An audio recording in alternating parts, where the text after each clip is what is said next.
Fox, right? Well, or that was the foxhole one. That was the foxhole Yeah. one.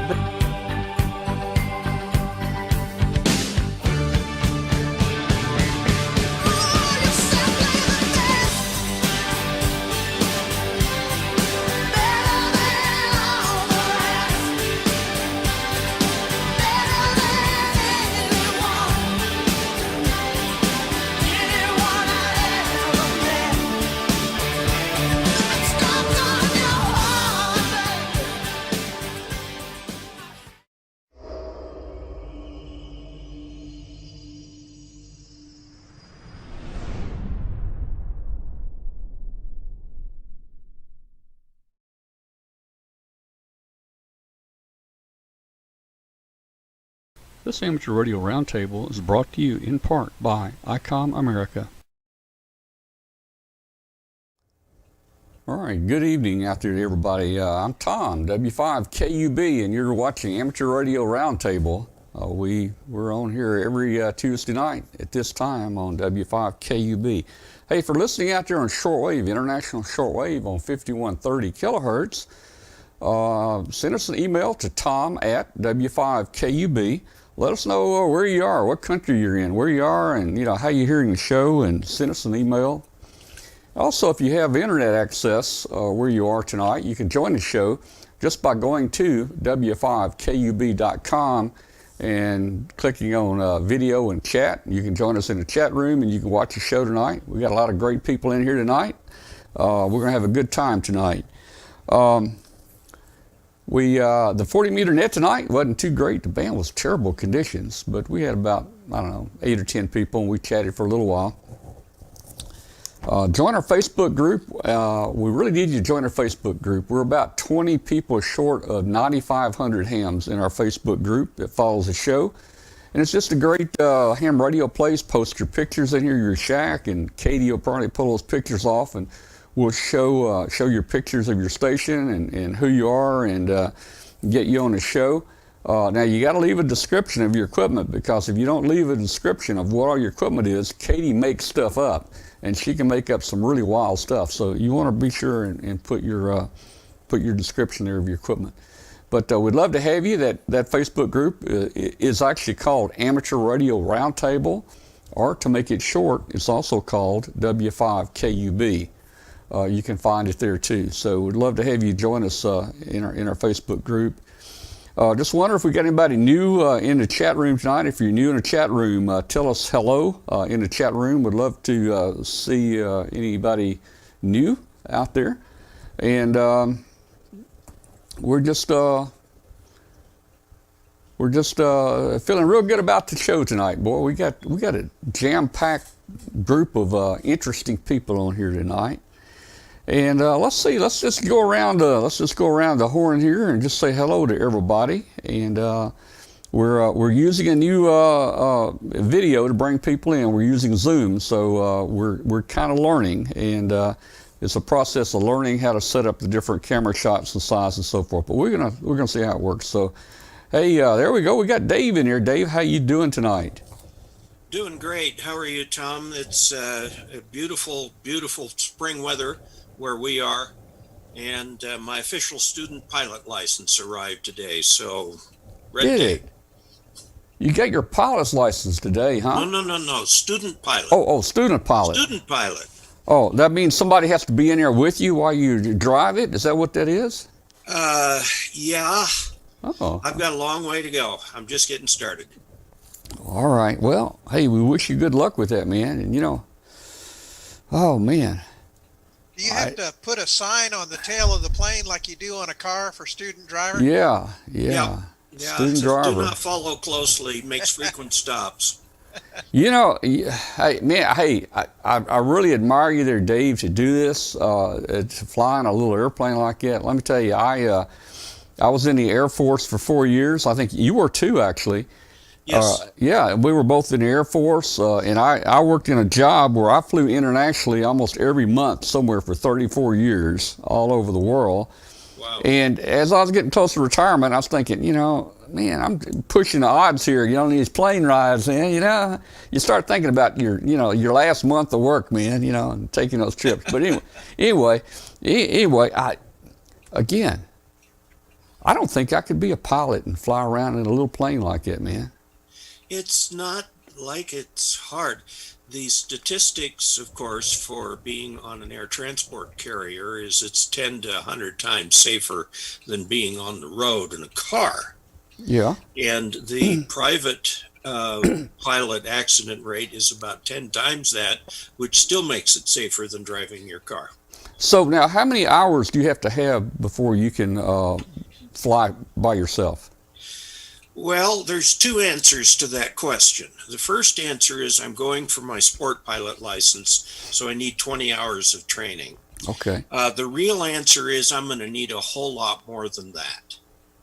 I was going to say, imagining how to do it, it's another being able to do it. I was going to say, I was just going to make a comparison. Like when I flew, if I'd fly from here to Hong Kong or somewhere, I imagine my pilot had thousands of hours versus getting in a plane with you at 20 hours. That may be a difference there.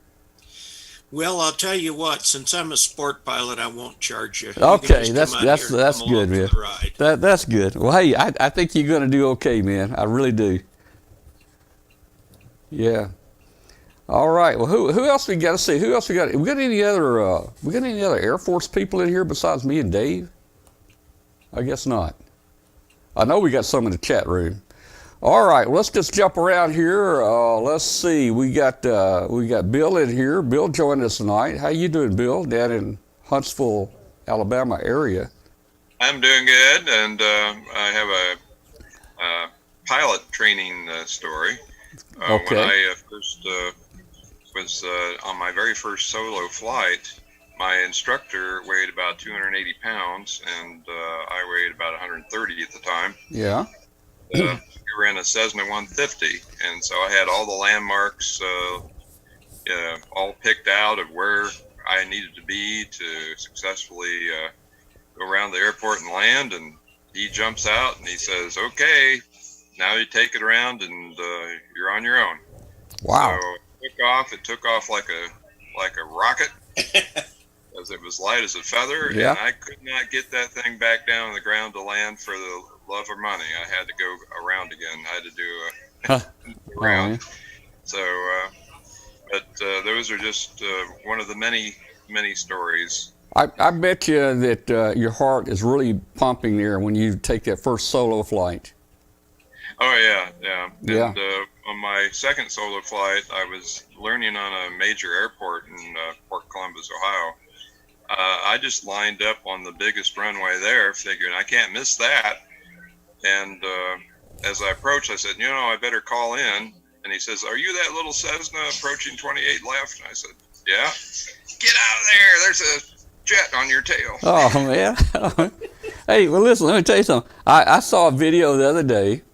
Of this girl that she was told, this is your solo flight. And upon takeoff, she lost the front wheel, the right front wheel on takeoff on her solo flight. And she was really, I think, a little concerned about that, but they calmed her down, they talked her down, and she landed that thing just perfect, man. Yeah.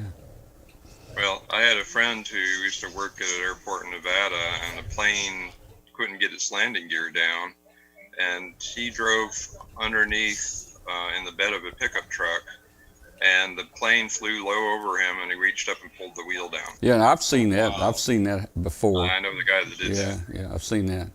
All right, well, let's jump over to Glen Popiel. Glen, how you doing? And have you got any flying stories, Glen? Oh, I've got several, but I'll just pick one. When I was late teens, I had a friend that was a pilot my age, and he built a aerobatic biplane from a kit. Oh my. Yeah. And it was the Steen Skybolt aerobatic kit, and I used to go out with him and fly with him, open cockpit biplane, and of course, being an aerobatic plane, you must fly upside down, and it's a unique feeling hanging upside down by your seat belts. And, the only comfort you had is that you had a parachute on your butt. So Oh, wow. we used to fly the length of Miami Beach at 500 feet just offshore, so we were within regulations, and we'd fly 500 feet inverted the whole length of Miami Beach. So Well, that was one of my flying stories. man, the biplane, that reminds me, I've got a ham friend, Bill, that grew up in my hometown, and we were in a little farming town, and farmers out in the country, some of them even had their own little airplanes and stuff. They'd have their own little dirt strip and stuff like that. And Bill went out to his friend's house one time, and he saw the airplane, and his friend said, "You want to go fly?" And Bill said, "Yeah, I'll go with you." So they jumped into this biplane, and they started taking off and flying. And Bill said, "I didn't know you were flying." He said, "How long have you been flying?" He said, "About an hour." But I guess a biplane's probably pretty easy to fly. Well, Yeah, I don't there's know. the easy parts and the hard parts, and Yeah. they all have to work together. Yeah, yeah. All right. Let's see. Let's see. Jason. How you doing, Jason? Is Jason? There we go. There he There's is. the mute There's button. Jason. Hey, Tom, how are you? Hey guys, we got Jason back with us. Jason's been on our show a number of times, and he's going to start trying to get back. He's been very, very busy. But this is Jason Johnston, KC5HWB. And before we get into your story tonight about what we want to talk about, tell us, have you jumped out of any perfectly good planes or anything? No, no, I don't have any stories. I was not in the Air Force. I've flown a lot on American Airlines Boeing planes, that's about it. Yeah. So I always thought it'd be fun to get my pilot's license, but that's just one of those things that you think that, man, I ought to do that someday, but you never have done. Someday I might do it. I would love it. I think you can afford more radios if you don't get it. that's true. Yeah. That's a good way to look at it. Yeah. Well, hey, while you're here, I mean, we're all a little disappointed that Hamfest is not going to happen this year. Mm-hmm. And there's a lot of things going on virtually, and people are, of course, staying home to be safe and everything. And you guys have all teamed up, all the YouTubers that do video, and you got something planned here, I think, in about a week, been about 2 weeks. You want to tell us what you're doing? Sure, yeah. So I'll give you a little bit of a brief backstory. Back, it's actually Dayton Hamvention last year in 2019. Several of us got together, and Dave was there at the craft beer brewery where we all met up. There was 8 or 10 of us there that we just all kind of, I think Josh from Ham Radio Cash Course planned something, and several of us showed up, and several of us kind of were invited, and several of us just kind of showed up. So anyway, we all got together and had a really good time. And after that, we kind of started to get in the idea, and it was my idea, but the idea I had was very small compared to what it has become. So I'm not like some big visionary or something like that. I just said, hey guys, y'all want to get together on a YouTube and do a collaboration one day? And we did that, and everyone loved it, and it's really exploded since then. And so we get together, me and 8 or 9 or 10 other guys get together about once a month, and not everyone is there every time, but we'll get together about once a month and record a topic discussion video about something. We've discussed ARRL 2 or 3 times, HF contesting, our favorite HT, our favorite mobile radio, that kind of thing.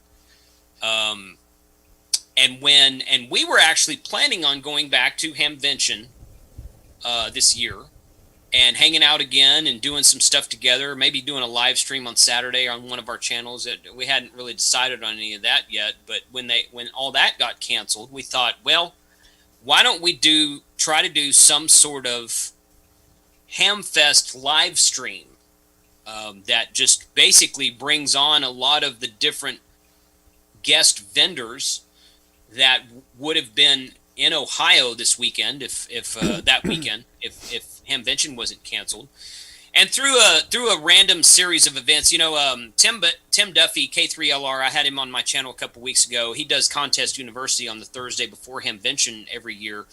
He's doing Contest University this year on Thursday via Zoom, and it's free.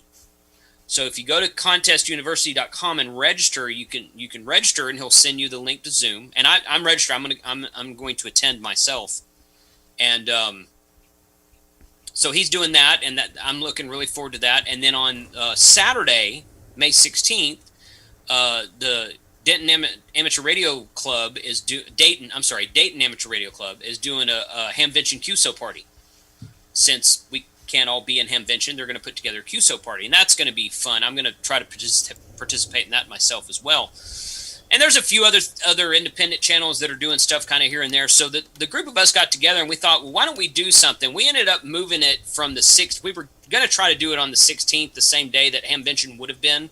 But we ended up moving ours till a week later on Saturday, May 23rd, which is actually the weekend of Memorial Day. And we think that might actually work out better for us in the long run, because more people will probably, a lot of people are still sheltered in place right now. A lot of people might be off work that weekend who might normally have to work on Saturday, et cetera, et cetera. So we're going to start at 8 a.m. Eastern time, Saturday morning, the May 23rd, and we're going to go from one guy's channel to the next, and each YouTuber who's participating, and not all of our group is participating, just a few of us who wanted to live stream. We're going to start a live stream at 8 a.m., and one guy's going to go for an hour, and then we're going to hand it off to the next guy, and he's going to go for an hour, and then hand it off to the next guy. Have a live stream chat going the whole time. And we've invited a lot of guests. I'm going to have Flex Radio come onto my stream and talk for 20 minutes or so. I've got the guys from the Arden Mesh Networking group coming on to talk. I think I might have Mike from Hem Radio Deluxe coming on. He lives in Australia now, so time zones are kind of weird for him. But we've got Ray Novak, who has been interviewed from ICOM. We've got some guys from the Youth on the Air Yoda group. We got some ARRL stuff. We've got 2 or 3 antenna companies. BioWinnow Batteries is going to be on. Callum from DX Commander is going to be on talking about his antenna, and there's going to be kind of just stuff like that where a lot of people are going to come on and talk about a certain subject for 20 to 30 minutes and then move on, and we're just kind of keep going down the road the whole day like that. So it'll all be on we're working on the schedule. We've pretty much got the schedule down, but it's not finalized yet. If you go to youtubershamfest.com, it's a domain we registered. You can kind of see what the schedule is going to be. That we're going to try to have that finalized by this weekend, which will give people like a week to look at it and figure out what the dates will be on May 23rd. But we're looking forward to it. It's going to be a really fun show, I think, and a lot of really good names that people have heard of will be there. We're going to have 6 or 8 of us YouTube guys are going to be streaming, and we're going to hand it off between channels all day so that people don't have to watch my channel at the same time they're watching Bob's channel or Josh's channel or somebody else like that. We're going to just keep the stream kind of rolling, and at the end of my stream I'll be like, okay guys, here's what we're going to do. We're going to go over to this URL, click here, open this tab. I'm going to shut this one down. Steve's going to take over this point, and he's going to talk to this person and this person. I'll see you there, and I'll close my stream and move on to the next one. So now, will it be a different URL for each different? Yes.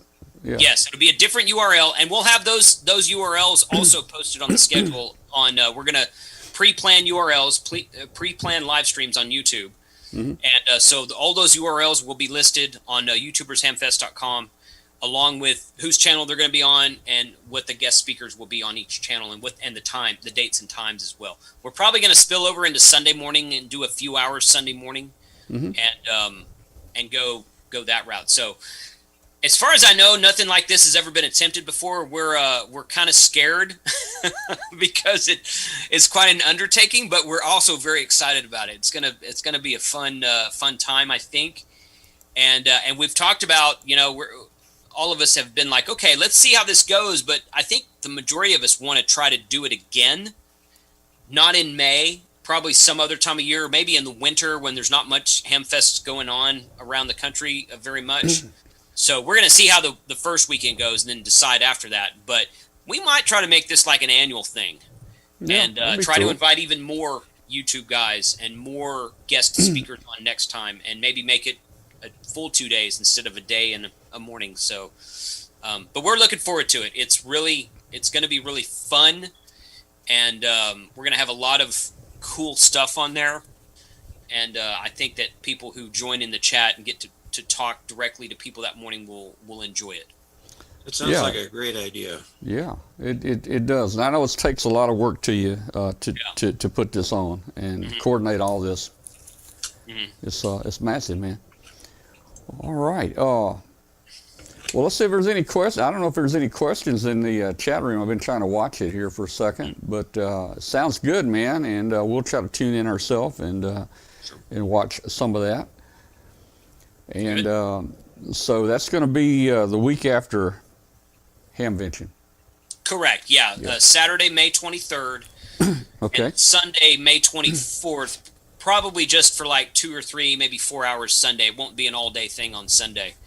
At the end of the day on Saturday, May 23rd, we're gonna all the YouTubers are gonna come onto my channel. We're gonna start a Zoom, and we're gonna do kind of like what you're doing right now, Tom. We're gonna get everybody on there to talk about how the day went, what we learned, what we might improve on next time, and we're gonna have a happy. We're gonna call it the Hamvention Happy Hour. Well, that'd be cool. Hamfest. Yeah. It's not Hamvention. The Hamfest Happy Hour. Yeah, Hamfest. Because yeah. So we're gonna do that, and then we're gonna have a few sessions on Sunday morning, and I think we're gonna have a closeout session on Josh's channel at the end of that day. Yeah, and of course we know Hamvention is a registered trademark, so and I can understand why they do that, because you have one guest on your show that makes some wild, crazy statement, right? And if it's under the name Hamfest, then they become liable, for anything. Yep. So I can understand why they do that, but it's still going to be just as good. It's going to be fun, and I think everybody will still know this is a Hamfest that we're doing virtually because Hamvention did not occur this year. Correct. Yeah. Yeah. Yep. That's the goal. It came out. The idea for it came out of the cancellation of Hamvention because, like I said, we were all going to be in Hamvention. Yeah. A lot of us met there last year, and we had a really good time, and we were looking forward to meeting all face to face again this year. But this kind of got born out of the idea.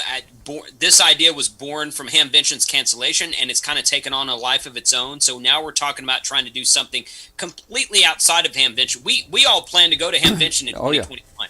In fact, we were going to be neighbors this year. You guys are going to be at the table right next to us.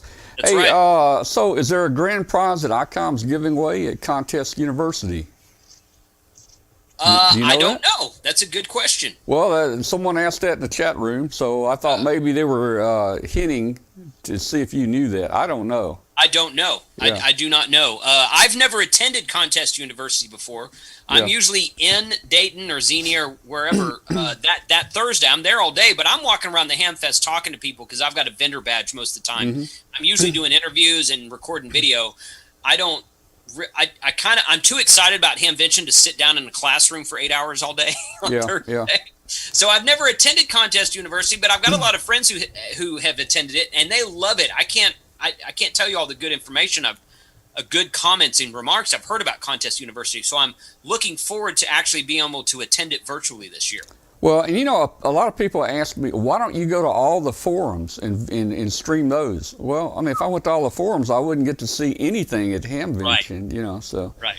I'm getting kind of old. I might not be doing this for long. I hope you guys get this thing just really working smoothly, and what little bit we have, we'll just pass the reins over to you guys, and then I can walk around and look around at Hamvention, when, I'd like to do that again, but for sure. We've been streaming so long up there, it's become a job, and we don't see Hamvention anymore like we used to. It can definitely become a job. Yeah. All right. Well, hey, Glenn, Bill, Dave, anybody? You got any comments about this? What do you think about it? Well, I just think it's a great idea, and if there's any way I can support it, I'd love to. If you want to send me some particulars, I'll pump them on my channel. And I think it's just a great idea. I was there at the gathering at that brew pub in Dayton, and remember that as being one of the noisiest places I've ever been in. Yes. But it was a lot of fun. I think I should probably have more guests on my channel. I did that for a while, but haven't in a while. So that's a good idea. I'll do that. Yeah. So I think it's super what you're doing. Do you actually have anything on your shelves outside of that particular camera view? Or is that what you've carefully designed for your background? No, this is real stuff. Real stuff. Okay. Yeah. Yeah. Yeah, that's a Flex and an IC7700 and an old Yaesu over there. So no, that's my cigar humidor up there above that. So. Yeah, I've got some All old real radios. stuff. I should put them out instead of these cardboard boxes. Yeah. Oh man, it looks nice there. It looks nice. I'd show you my stuff, but it's all in cigar boxes. You know, it's built in cigar boxes. So, all right, well, very good. Hey, Jason, thanks, man, for filling us in on that. Stick around as long as you want to here on the show, and if anything interesting comes up and you want to pop in and say something or talk about it, just feel free to do it there. Yeah, thanks for the time tonight, Tom. Quick question for Jason. Will you be having people giving any talks about speakers, about different aspects of ham radio, and if so, where would they, who would they contact to sign up for the YouTubers Hamfest? I think that at this point in time, I think we're pretty much booked. There's going to be a couple of speakers come on, yes. I know that Kyle, AA0Z, is going to be talking to 2 or 3 guys about specifically about the topic of remote HF operation. If I can get that out of my mouth, remote HF operation. We're going to have Steve K5ATA. He's going to be talking to ARRL about some stuff. I don't even know what the topics are going to be there. So I think we're kind of full for this, because we've been actually working on this for a couple of months. Well, I say a couple of months since since like 2 weeks after Hamvention was canceled. We had this idea, and we've been working on it since then. What we would like to see happen, and we're gonna see how this weekend goes and then make a decision after that. What we would like to see happen is people see what we're doing and how we're doing it and get it interested and excited in it and want to join us for next time, so we can try to fill up something for next time whenever we do it. So keep in contact with me if you don't mind. I'm good on QRZ, and in fact, that Bill asking the question, or Glenn? I didn't see. It was Bill. That was Bill. Okay, Bill. Yeah. So I know you and I have traded emails a couple times, Bill. So you should have my email. So this thing can be so successful. You could do a YouTubers Hamfest once a month. Yeah. Yeah, I guess if someone drank a lot of energy drinks, they might be up for something like that. But I think we all really want to do it again. It's just kind of we're kind of trying not to chomp at the bit too much. We're going to see how the first time goes, and then after that, we're gonna get some probably make some plans for next time. So shoot me an email, Bill. Love to talk to you about it. All right. Well, hey guys, everybody stand by a second, and we'll be back here in 1 minute here. And its optional multifunction backpack.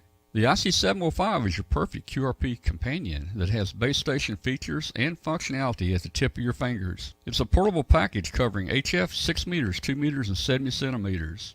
This compact rig weighs in at just over 2 pounds. It has RF direct sampling for most of the HF band and IF sampling for frequencies above 25 megahertz. It also has a large 4.3-inch color touchscreen with a live band scope and waterfall. Other features include 5 watts with the BP272, 10 watts with 13.8 volts DC.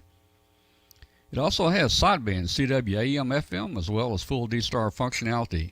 It has a micro USB connector and Bluetooth capability, integrated GPS with antenna and a GPS logger. It has a micro SD card slot.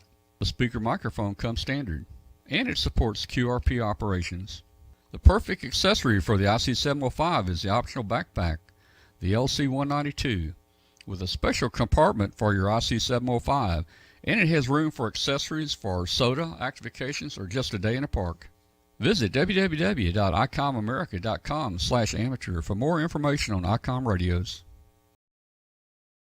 LDG Electronics provides state-of-the-art antenna tuners for every amateur need. From QRP to QRO, fixed stations, portable and remote, an LDG tuner will match your radio to your antenna using our lightning-fast, proprietary tuning algorithms. LDG is a family-owned and operated company dedicated to bringing innovative, quality products to the amateur market. All LDG products carry a full 2-year warranty that is fully transferable. Support is only a phone call or email away. We're always here to help you. Visit us on the web at ldgelectronics.com. All right, we're back. Okay, well, very good there. Let me turn the echo off. I know people don't like that. All right, so, hey, I was just going to mention, I talked with Riley Hollingsworth tonight. You guys know Riley has been on our show a number of times, kind of part of our team, and Riley is the retired special counsel to the FCC, and has done a lot of work with the FCC and is still involved with them. And in fact, Riley now is head of the ARL Volunteer Monitoring Program, which replaced the, I guess what, the Official Observer, I think. Yes. Replaced the Official Observer program. So Riley's going to come on next week. He'll be on our show next week on the 19th, and he'll be giving you an update on how the Volunteer Examiner program is working and how smoothly it's running. And, you know, maybe it's going to be effective now. I think it's going to work out pretty good. So anyway, that's next week. Riley will be back with us. All right. Hey, Glenn, no hamvention, so you're not going to be signing any books up there this next week. What are you going to do, man? Oh, I'm making new books for people to want signed. Making new books? Yeah. My next book, Arduino 3, The Search for New Projects, is due to be turned into ARRL the 1st of November. But for a second, I'd like to fall back a little bit and follow up on some of the Jason and the remote hamfest concepts. Seems like everybody is moving into this arena, basically because we all need our hamfest fixes. And I'm going to be a part of QSO Today's Virtual Ham Radio Expo is what they call it. And they are trying to duplicate, and I'll just give it verbatim here, a virtual reality platform that creates the user experience of visiting a real convention center with an exhibit hall, speaker auditorium, sponsor, and special interest lounge. And that's scheduled for August 8th and 9th. And they're lining up speakers and everything for that right now. It's going to run 8 hours Saturday and Sunday. And I'll keep you all up to date on that. But that seems to be a popular thing. They're doing it with the cat shows, turning them into online photo contests just to give us something to do while we're stuck at home and can't go anywhere. Now, what's that called? QSO? QSO Today. Today, okay. Yeah, it's hosted by Eric Guth. Yeah. And that's what he's busy putting that together right now. And I'll keep you up to date on that. But like I say, there's seems like, you know, a lot of groups are coming up with this. It's going to be real curious to see which format works, which doesn't. And at the end of the day, hopefully we come up with a really nice virtual format that we all can use and, you know, get into when we get into those months when we don't have a hamfest we can go to, or situations like now where you couldn't get to a hamfest if you wanted to. Yeah. Well, it's so cool now that all this ham radio stuff is now, it's available online, and look at all the access you have to all this stuff, Glenn. Man, we didn't have that back when we got our license, did we? No. We got one ARRL handbook, and then that lasted for 4 or 5 years. Yeah. And If then we were lucky, I mean, my Yeah. first handbook, I was licensed in 73, and my first handbook was a 1958 edition. Oh man. Well, And, that's all I had. but that's all you needed back then. Yeah, really. That's all you needed. And then hey, the call book, man. The call book I think gosh. came out 4 times a year, but you could really only afford it once a year. It's kind of like a phone book, and you look the person's name up like a phone book. I waited until I got to my friend's house and used his because I couldn't afford it. Yeah, or find a friend that bought a new one. He gives you the old one, right? Yeah, Yeah, pretty much. Yeah. yeah. And that's where I got all my parts is, some guy cleaned out his garage and gave me boxes of hand-me-down parts from stuff he'd stripped out and been given. And I ended up having about 10, 12 boxes of just various parts laying around. Yeah.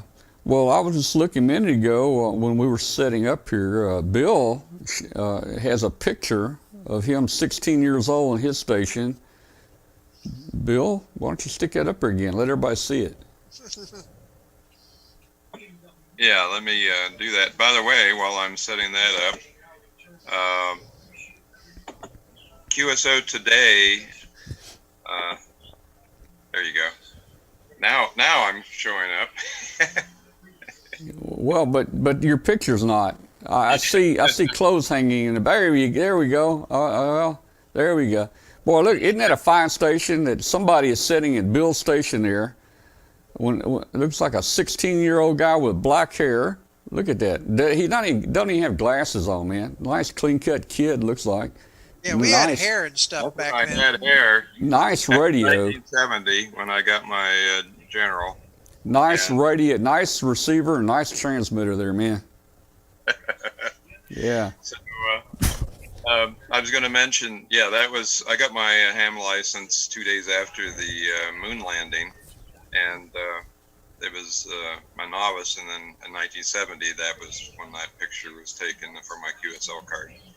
I also wanted to mention I'm also going to be on that QSO Today virtual hamfest in August, and Eric Guth has put together these amazing podcasts featuring the movers and shakers of amateur radio, and Glen Popiel is episode 189 on that site, qsotoday.com, and I'm episode 250. He also got me All right. back for another one, so I'm on 2 somewhere. I don't know the numbers. Yeah, you're on. You've got a double duty there. So. Yeah, well, one was for the Arduino and the other one was for the mesh networking. Okay, yeah, I just interviewed with him last year, almost a year ago. Yeah, So- he's a cool guy. He's up to episode 300 now, so Yeah. a He's lot of interesting things on there. Basically talking to a lot of people, and it's a fun site to go to. So I look forward to participating in his virtual hamfest. Yeah, I think it's going to be interesting. Like I say, it's interesting to see all these various groups putting together some form of a hamfest or a community interaction event, and it's neat to see all the various approaches everyone's taking. Oh, absolutely. All right, hey guys, I want to let's see. As the time flies here, let's move on to something else here. I had on the agenda tonight. We launched W5KUB-18 yesterday. This is our 9th attempt, I think, to circle the Earth, and I think we're going to make it. I feel really good about this because about 1 out of 10 make it around the Earth, and we're on number 9. So I'm really starting to feel like really good about this. I know if we don't make it on this one, we can make it on number 10, right? So anyway, hey, I got a quick little video. It's a little 1.5-minute video. I'll show you the launch. And Bill's my mentor here, and I've always wondered why you don't launch that SBS-13 balloon with just a little bit of wind, And he always said, man, you can't launch it in the wind. And I'll tell you, if the wind's blowing 2 miles an hour, it feels like you're in a hurricane with that. We launched this one yesterday morning. The wind was 0 when we walked out there, and then it picked up to about 1 mile an hour, after we were out there, it was starting to get up about 9 o'clock in the morning or 8:30, and the wind was starting to pick up. And we didn't have a whole lot of trouble, but the thing is, you never know where that balloon's going to go. Is it going to turn, and is it going to dive into the ground? And when you're in a field, you got those little stubby plants, where the farmers cut them. You don't want that $200 balloon that's only 1 mil thick. You don't want it landing on all those stubby things on the ground, So anyway, here's a little quick video of our launch yesterday, and we'll talk a little about this with Bill. So here we go. 5 KB-18, ninth attempt to go around the world. All right. Uh-oh.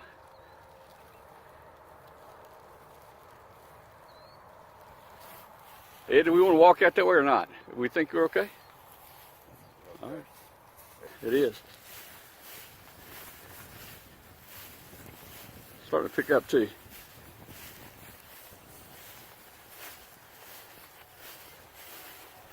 All right, the wind has changed though, and it's actually starting to pick up a little bit. It was about 0, now it's probably 1 or 2 miles an hour. This balloon is really difficult to launch. I think we got it. Get down strength from it.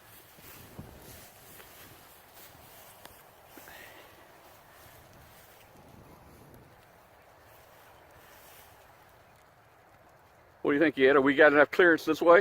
Yeah, I think so. Let her go. Let her go, Tom.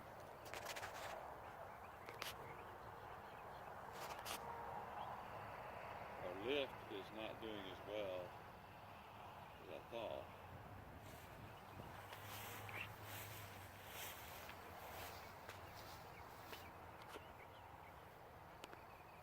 Must have a weight on it.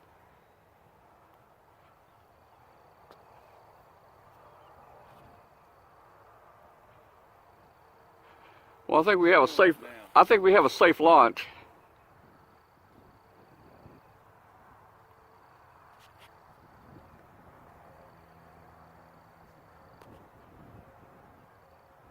Hope you got video. I'm not getting a whole lot.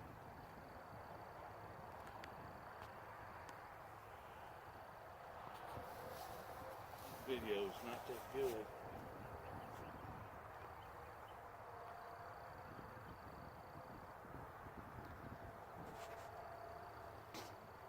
Flew directly over my house. Uh-huh. Oh, cool. 3/4 of the way around the world.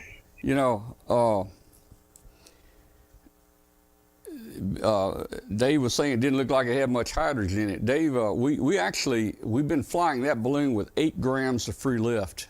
That's what everybody has been recommending. And we've not had real good luck with that SBS balloon. After a week, it's always gone down. So we decided, and I talked to Bill, we decided it's time to cut back the free lift. So I went back to 6.5 grams of free lift of hydrogen. And when we turned that thing loose out there in that field, I thought, man, have we made a mistake here? Because it looked like it was hovering. It didn't look like it was going up, man. I think this thing's not, is it going up? And it finally went on up and took off. But yeah, Bill, there's probably 100 acres out there in all directions. And depending on where the wind is, we can go to whichever, we got good parking access to any side of that lot out there. And it's a nice place to launch.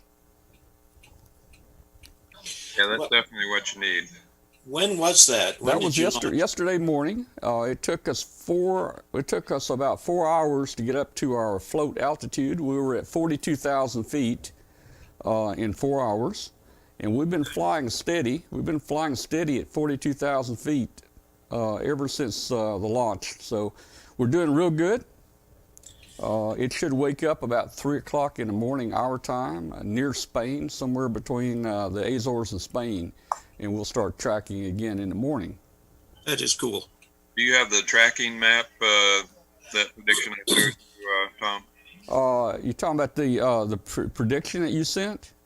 Yeah. Yeah, I've got it right here. Bill sent me this prediction. Let's see. It should show up between the Azores and the Canary Islands. This is it here. It's going to go over Morocco, cut up through Europe, and then it's going to take a little detour through Egypt. So that ought to be an interesting flight path. Yeah, I'm not sure why we're taking a big dip there in Egypt. But you'll note there's no Yeah. no storms, and the bottom chart shows if there's any rainfall encountered in any storms, and it looks like clear sailing for the next week. Yeah. Is this let's, the one you just launched? Yes, that's the last position right at sunset today. Well, a little bit before sunset, south of Greenland, and it was heading for the Azores. It actually should be over the Azores right about now, but it's dark, so it's not transmitting since it's totally Yeah. solar. So here's the makeup on this one. Let me see if I can show you them. If I can find the right camera here. Maybe that's it. Nope, that's not it.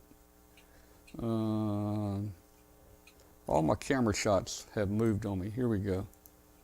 There we go. Basically, you know, the typical build of this is usually looks something like that. That's actually Edward design, and that's one he built. He's got the little glass solar cells on there. I don't like the solar cells because when I start putting number 6 solar cell on there, I break 2 of the others, and then you have to start over. They're very, very fragile. So I wanted to go with something different for the power. So we went with a flexible solar panel there. That looks quite big. It's not that actually big. If you look at Bill's trackers that Bill sends up, Bill, I think I have one of yours here. If I can find it. Trying to find Bill's tracker. Well, I use 2. That's 100 milliamp Yeah.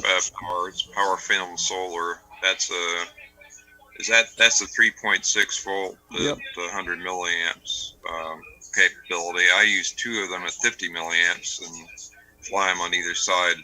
There it is. there's It's a parallel. basically the tracker. They're in that, parallel, so it's the same thing as Bill's. what Tom is flying, only they're combined.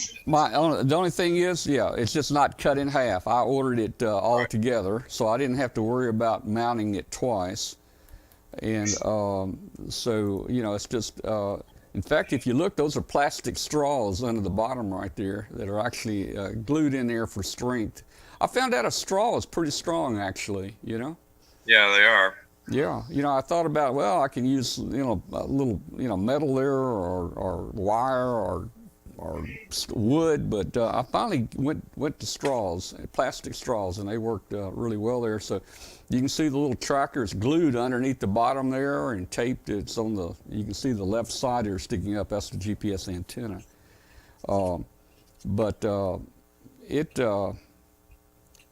It's generating more voltage. It's generating almost 5 volts instead of the 3 of the other little glass cells. So we had to put a regulator on there, and we'll see how that goes. By the way, Tom, KG5QIA just asked the question. I wonder how far a 2 meter, 70 centimeter handheld would get out from a stratospheric balloon. At 100,000 feet, the radio range is about 400 plus miles, 420 miles or so. So we've actually flown a crossband repeater and a simplex repeater. So the crossband go in at 2 meters, come out on 70 centimeters. There's some handhelds that you can set up to do that on a single handheld, or you can get 2 of the more inexpensive ones and fly them with a little audio interface circuit. And we've had contacts almost 700 plus miles apart using the stratospheric balloon as a repeater relay. And we did this with a digipeater as well. And so we flew one years ago, and we had 12 states covered with a digipeater in the stratosphere. The simplex repeater is really fun because that takes just one handheld, and there's Argent Data. He sells a little simplex repeater module. I've got one of those here. And that is great. It's 20-second record time. You can actually vary the record time, but I found that 20 seconds seems to work the best. Pays to have a net control at the launch site. And so you just speak for 20 seconds, wait until you get a reply, and you'd be surprised how well people adapt to the simplex repeater. And it's a very simple way of putting a communication platform up. We did that during field day one year. The contacts didn't count, but we had several field day sites talk to each other through my balloon over Huntsville, Alabama, and they were in Ohio, Indiana, Kentucky, Georgia, Mississippi, all over the place. So we had a ball with that. So Bill, a lot of people don't realize how steady the altitude is of these balloons. And look at this graph right here. You can see launch day right there. It went right up to 42,000. And look at that. It stayed just almost exactly within maybe 100 feet of 42,000 ever since launch. Yeah, it varies a little bit as you go into different atmospheric pressures, highs and lows. That's the only variance that you're seeing right now is the different pressures that you're encountering as you're going into different weather systems. So, but it works. It's called a super pressure balloon, so it maintains a positive pressure and floats at a certain density altitude for the duration until it loses gas at night. If it doesn't have enough, it'll come down at night.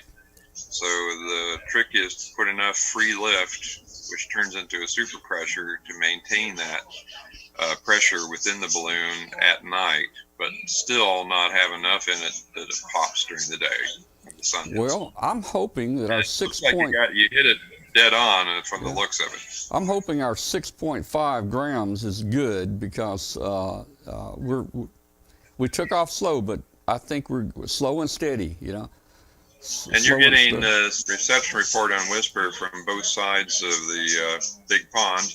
Yeah. A lot of European stations heard you today on 20 meters, and a lot of U.S. stations. So we're running a telemetry mode that I actually use on my Sky Trackers program. I sent Tom the modified program to use my Whisper telemetry format. So there's a call sign transmission, and then followed by one that begins with a Q, which is an invalid call sign. No one else is going to have that. And you embed the telemetry in the call sign and the power field. So, and it gives you, this one's got number of satellites tracked, battery voltage, and the altitude. And of course the latitude and longitude to a 6-digit grid square, which is about it's about a 2 by 3 mile area. I'm gonna go ahead and open the phone lines in case people want to talk about anything. We'll talk about anything ham radio related that you want to. So let me. I have an airplane story, by the way. Yeah. Oh, good. Yeah, let's hear the airplane story. Phone lines.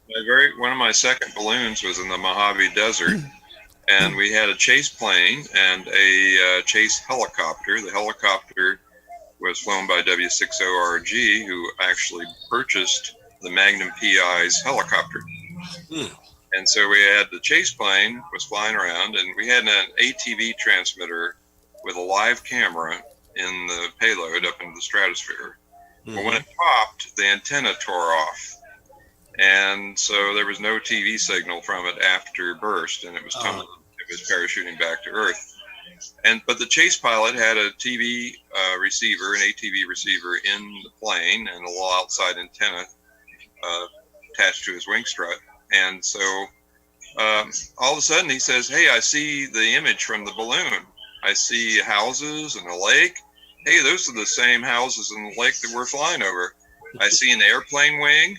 And he goes, "What?" And it went right by the airplane and missed it. Oh, man. Oh, wow. So then it landed in a sand dune miles from any road. And so they circled the location, and the helicopter swooped in and landed and picked it up. Good deal. Good deal. A big project I've been working on trying to make work is my station clock. It's by QRP Labs. It uses that 8T whatever it is mega and firmware needs to be updated. And being that I'm a typical ham when it comes to buying things, I don't want to spend the $6 plus $6 postage to get a new chip with the updated firmware. So I've got the updated firmware. I just got to figure out how to get it into the chip. So I used an Arduino along with a couple other things, and it doesn't work. So I'm just wondering if there's a way that I can update the firmware in that chip. Well, I would think that you'd be able to just take one of the older Unos that lets you put that chip in the socket, and then just use the standard Arduino IDE and program it from the hex file. Well, Dave, I don't know if have you loaded any Arduino projects? Have you loaded the sketches on any before? I worked up one little sketch myself where I was able to make a light blink. Yeah, let me tell you, I've done a few. Though I had just graduated into a new world. I've done a few myself, and my problem is, see, we've got Mr.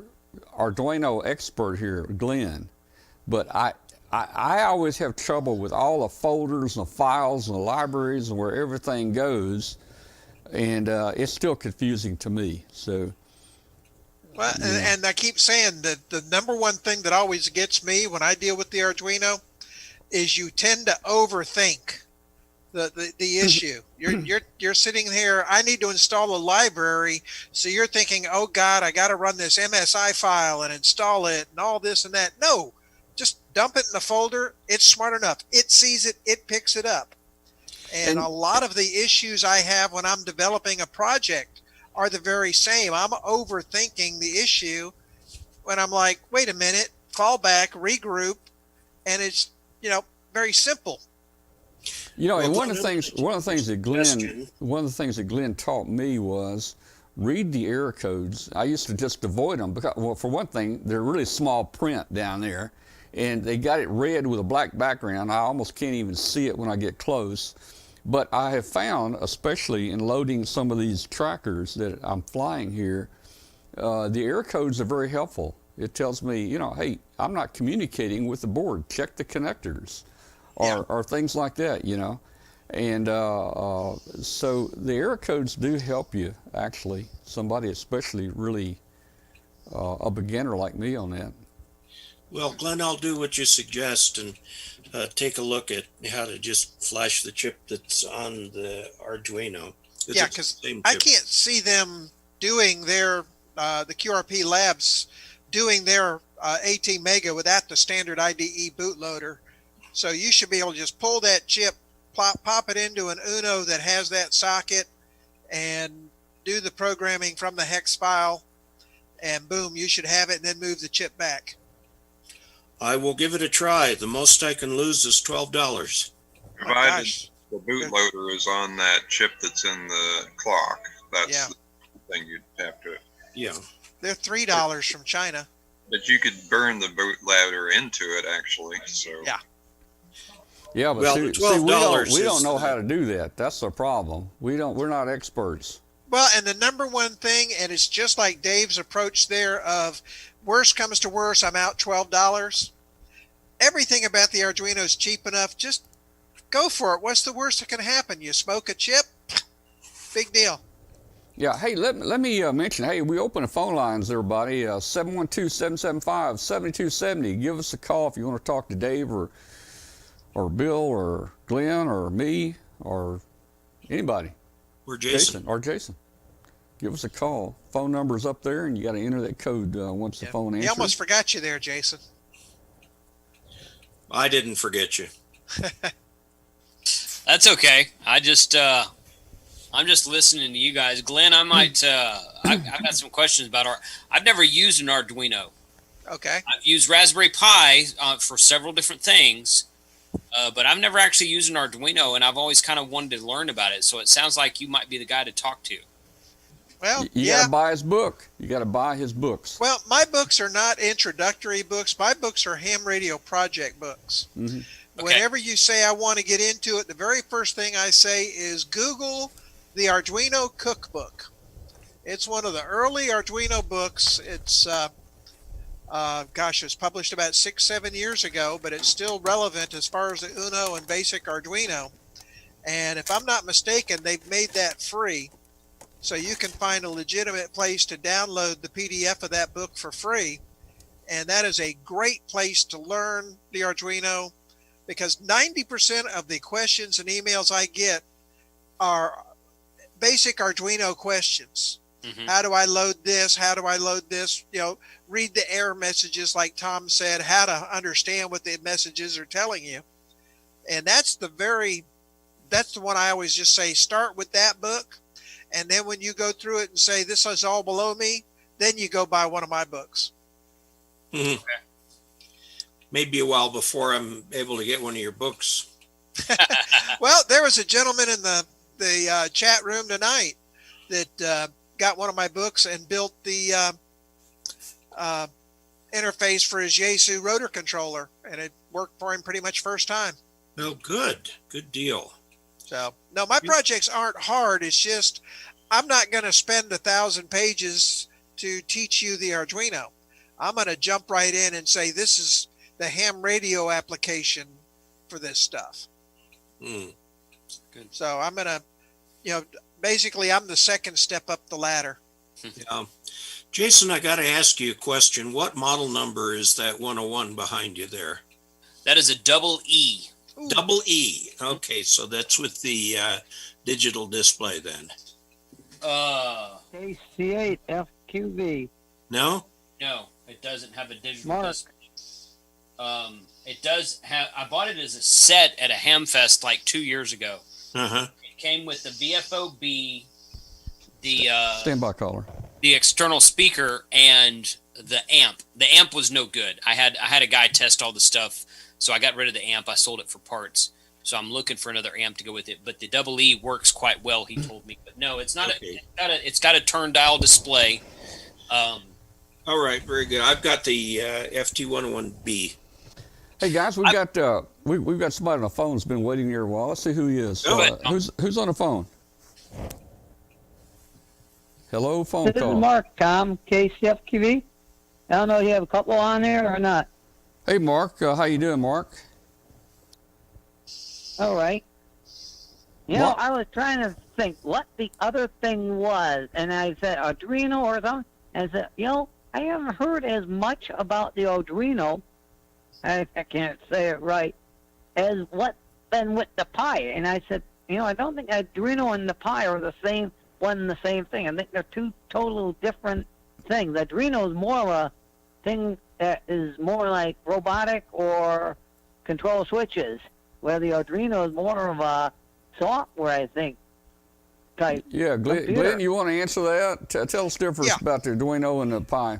Well, the Arduino and its family is what they call a microcontroller. It's, down and dirty, read switches and control things and sense things. The Raspberry Pi is nothing more than a shrunk down PC that runs the Linux operating system. And that's really the big difference. The Arduino doesn't have an operating system. It programs with a very easy to learn version of C++, but the Pi is actually a Linux computer. And so most of the Linux programs that you can run on your PC that runs Linux, you can run on a Pi. It's just a memory issue. And the Pi is most of the programming. A lot of the programming I see on the Pi is using Python. So Python's a good language to learn, particularly if you're going to be involved with the Raspberry Pi. We did a whole security program with a little $35 Raspberry Pi, a little strobe lamp, a PIR sensor, and some speakers. And if you walked in the room, the siren would go off. It would make the sound of a Rottweiler growling in the next room over. And then after a little while, they'd hear a police siren. And then it would text me saying, intruder alert, and send me an email. So yeah, I did that all in a very short Python program on a $35 Raspberry Pi. Yeah, Python is rapidly becoming the language of choice for the Pi. Yeah, the language that's used the most in the world is not even taught anymore, and that's COBOL. Yeah, but if you can program COBOL, they're looking for you in New Jersey. Oh, they're Yeah, desperate. I just saw that. There's a lot of job openings right now for COBOL. Oh, yeah. People are desperate for COBOL programmers. Oh, yeah. There's still all that old mainframe code still out there. All still sitting around. It's what's running the country. Oh, yeah. Yeah, they were saying that some of our, for the unemployment and that, it's running on some old stuff, and they can't keep up with the load it's getting from all the people applying. Well, one of the things that's happened is the hardware cannot be obtained anymore. So what they are doing is getting newer computers and running simulation software on the computer that simulates the old computer so that they can run their code without modification. Exactly. And we're several layers deep into that by now. You remember the Y2K problem, and people said, well, it really wasn't a problem. No, it Well, was a huge I heard problem. from a fellow who worked in the banking industry, and their hardware was setting up for all the transactions for banks. And they were updating the computers to make sure there weren't any problems when they hit Y2K, hit the year 2000. Well, apparently when the people installed the computer, they had a little utility that would reformat the drive to wipe it clean before they installed the custom software for each bank. And they left that utility running in the background. And the utility worked like this. All you had to do was put 00 in for the year in the date code, and it would reformat the hard drive. Oops. So these were scattered all over banks. And if they hadn't caught this, there would have been hundreds or maybe thousands of computers that would have wiped its hard drive clean when the date code hit 00. Mm-hmm. Well, back then when memory was extremely precious and people would rewrite code and rewrite it to take 10 bytes off of it. Oh, yeah. They had to resort to all these little tricks. And I worked on when I was at Northrop, worked on a program to develop the stellar inertial nav system for the B-2. And they had a predecessor unit and that went into the U-2, not U-2, yeah, the U-2 too. I went into other stuff too. But every byte was taken in memory. So if they wanted a new feature, the Air Force had to tell them which old feature they could do without. And that's how they managed that code. And I mean, we're talking 20K bytes max. And, there's no room in there for high level languages. Everything was assembler. Yeah. Well, I'll see that and I'll raise you one. All righty, you do that. The very first hard drive that I ever worked on had a whopping storage of 2.5 megabytes. That was a lot. And they were about this big, weren't they?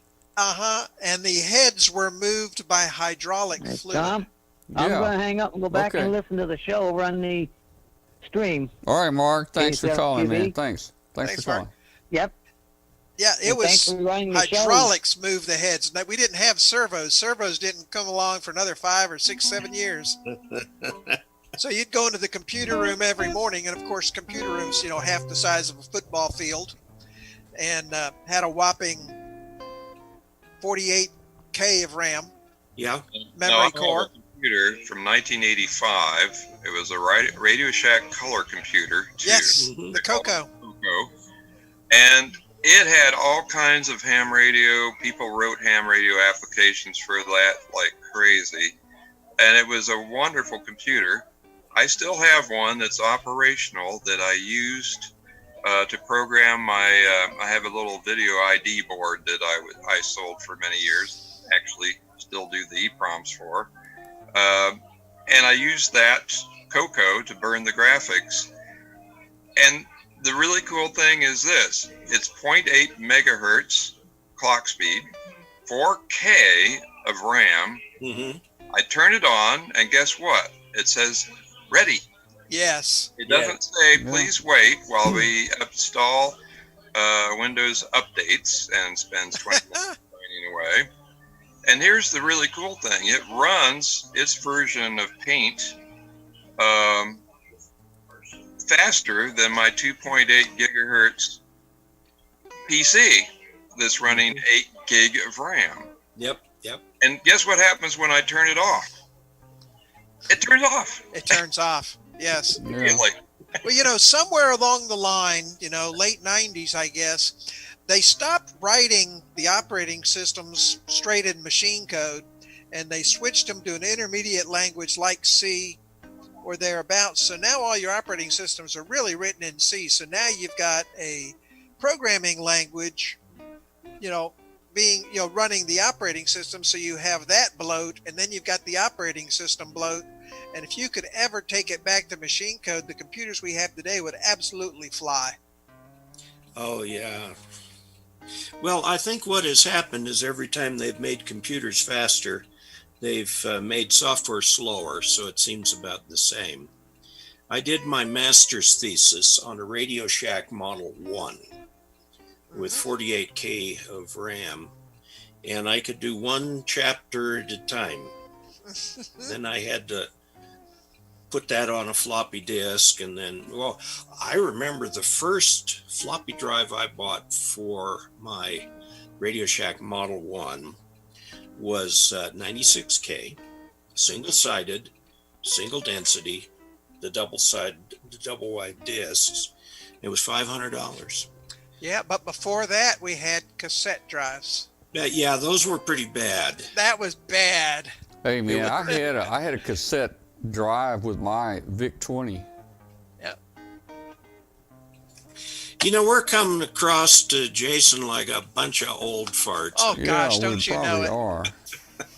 Oh, I remember a lot of that stuff. My first computer had it. Well, when I was growing up, my dad had an IBM clone back when that was a thing, and it had 5 1/4-inch floppy disks. Yes.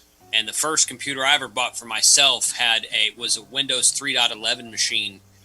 My first home computer was an Apple I. Yeah. I bought from Those. Steve Jobs and Steve Wozniak from their garage. Yeah. I knew them before those. they I had started Apple, actually. I remember. And they handed me the very first Apple II, and they traded me the Apple II for my Apple I kit, which I regret now because that Apple I is now Oh worth gosh. $750,000. Yeah. Yes. Yeah. All right, so hey, Jason remembers the 5 1/4 floppy, I guess. Is that do you guys remember, what was it, about 11-inch floppy? You remember that one? An 8-inch. I remember the There was 9-inch. an 8-inch floppy. I've seen was it an those. 8? Those were Yeah. before my time, but I've Man, seen I them. thought the ones I'm thinking of were bigger than that, Oh man. yeah. And I probably have 1,000 of the 5 1/4-inch, and Yeah. Yeah. thousands of the 3.5s.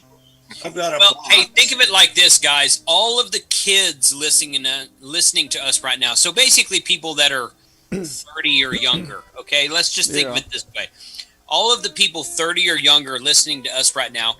When you all get to be the age of the Us. people here, Yeah. well, I won't name any names. Yeah. People, Go for it. you're going to talk about DMR and D-Star, and people are going to look at you like, "What are you talking about, dude?" Oh yeah. Yeah. That's ancient stuff. Ancient stuff. What are you talking about? Well, let's go back in time again. When I was in college, we entered our computer programs on punch cards. Mhm. And there's a little trick we did. You'd have a 1,000-line program, and each line of the program was one punch card.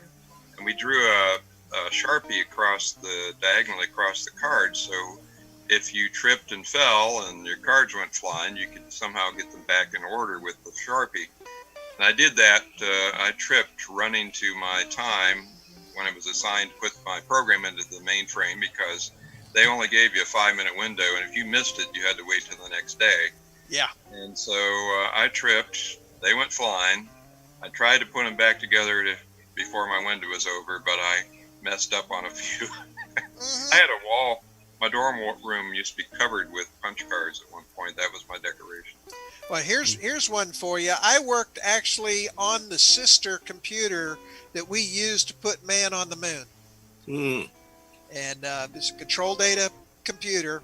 This thing had a whopping 16K of core memory, core memory. Yeah, I was core back then. A 48-bit CPU, and every gate, every logic gate was a circuit board, a 3 by 3 inch square circuit board with discrete diodes and transistors and resistors on it.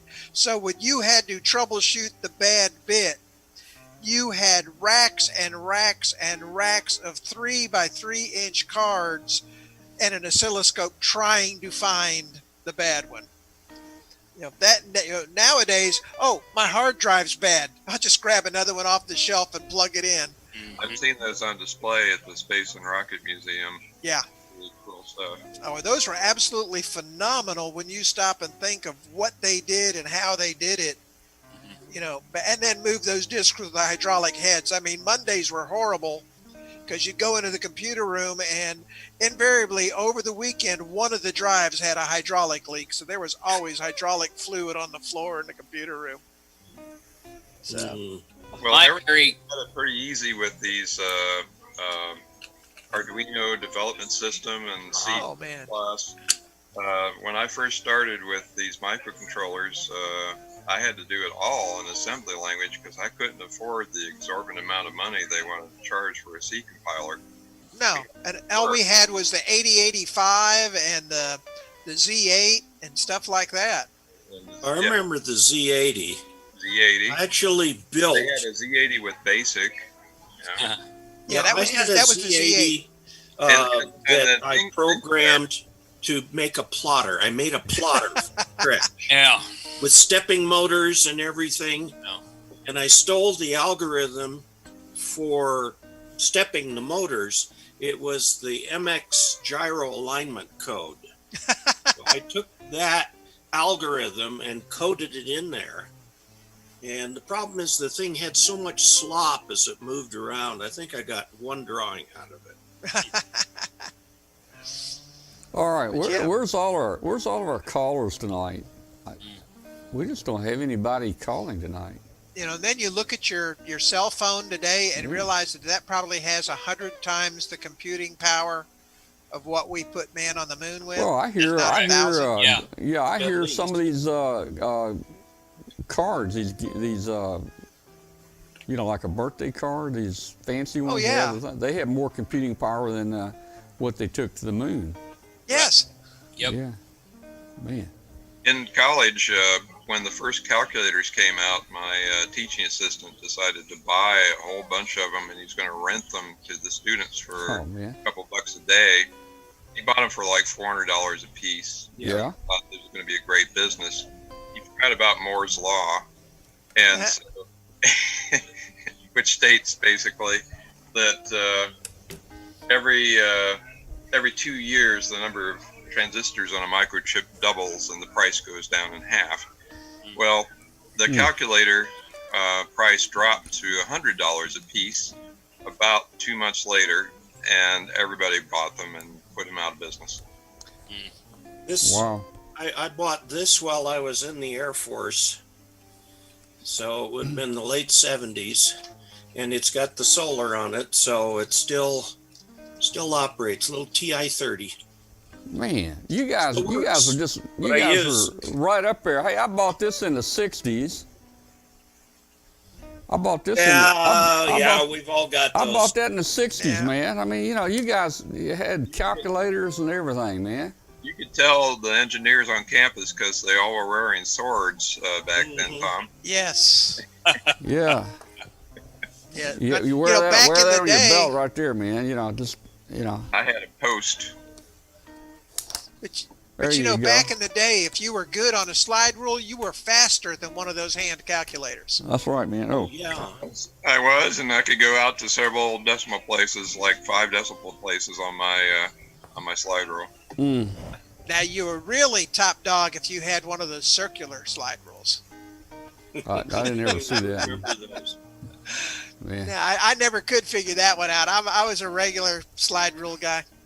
I have a friend that bought one from the bookstore when slide rules started going away, and they were about to throw away the big display, the huge monster that was hanging from the ceiling, and he has it in his house. Oh, wow.